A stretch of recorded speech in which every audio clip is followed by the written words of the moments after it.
first race. Kimberly Brennan there we see. That's Kim Crow for all of those of us who've watched her racing for the last few years.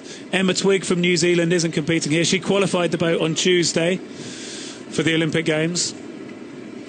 Now we have a look across the lanes. The rain falls lightly. Carling Zeeman there, fantastic athlete. Featured in the rowing magazine. We're seeing row 360. USA, Ginevra Stone. She was 4th in 2015. And there's Kim Brennan, who looked good yesterday, but not quite as dominant as we were used to seeing her. So it'll be interesting to see how she goes.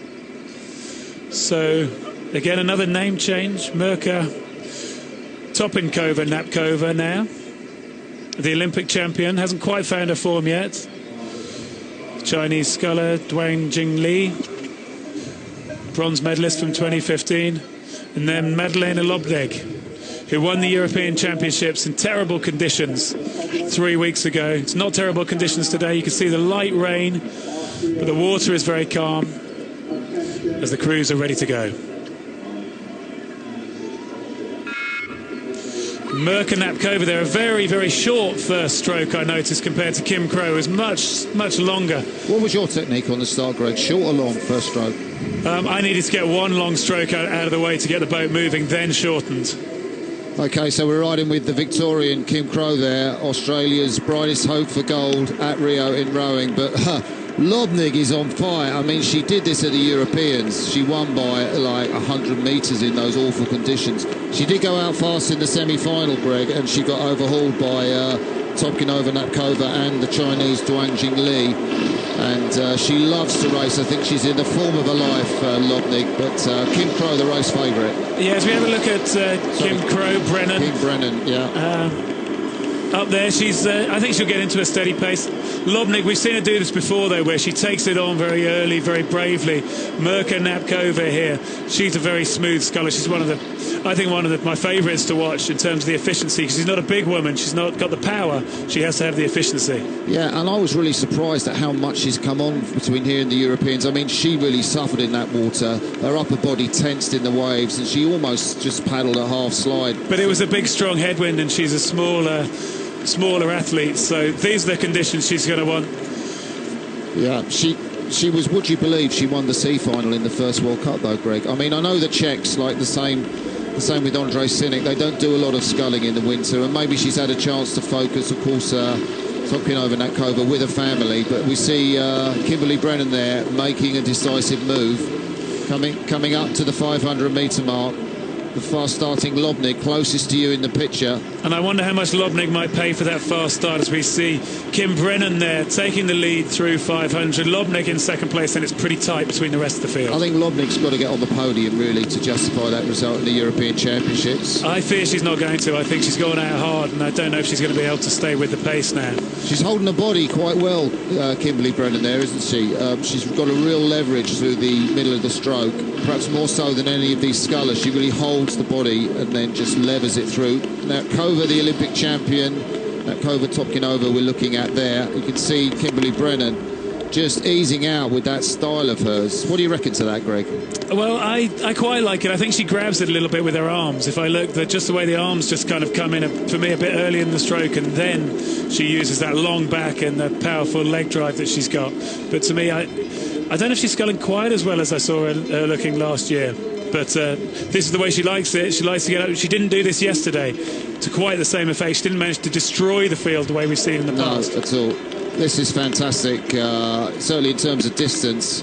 I know Sarah Cuckoo talks to us, says sometimes she can be a little bit tight in the front end, blades go a touch too deep, and I know she's worked on that with her coach, Laurel McCarthy.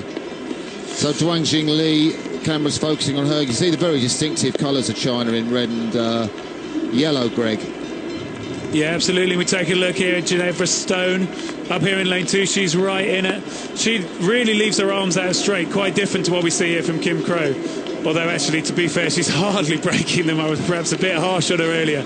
She just uses that little catch with the arm to get the blade locked in the water, and then use that strong leverage that she gets from her big long back to get the boat moving.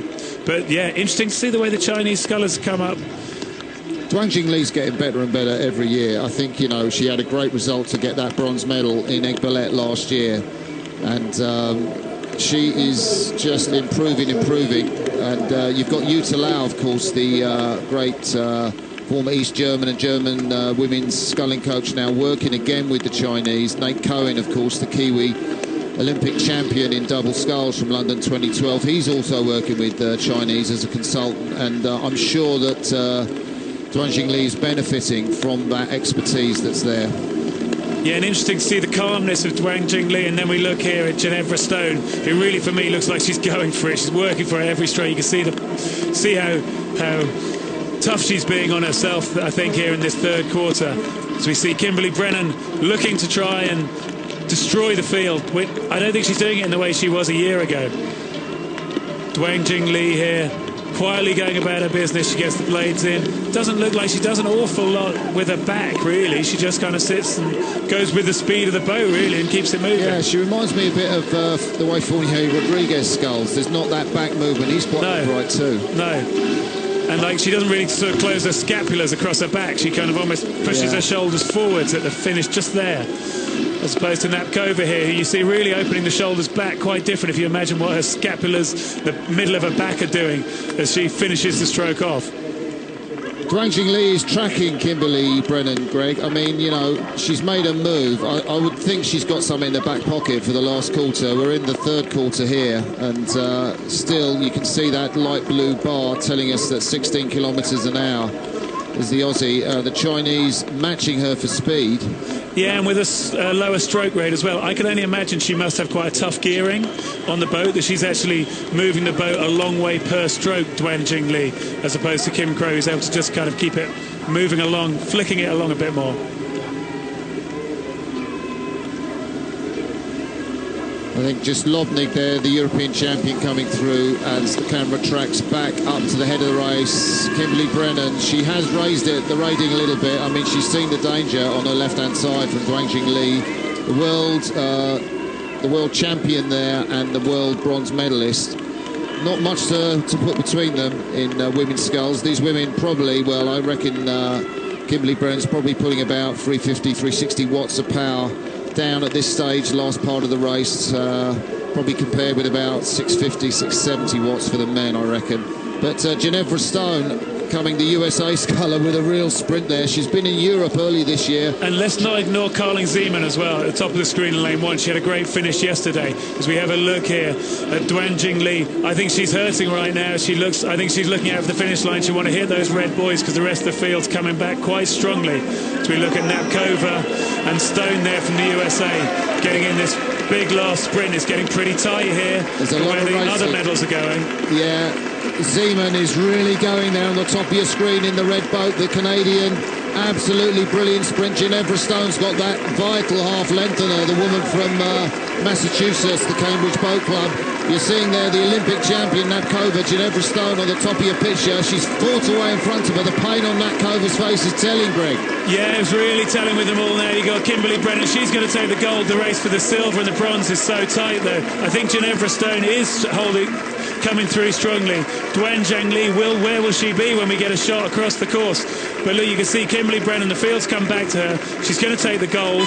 It's going to be Ginevra Stone with a well-timed race for the silver, the USA third.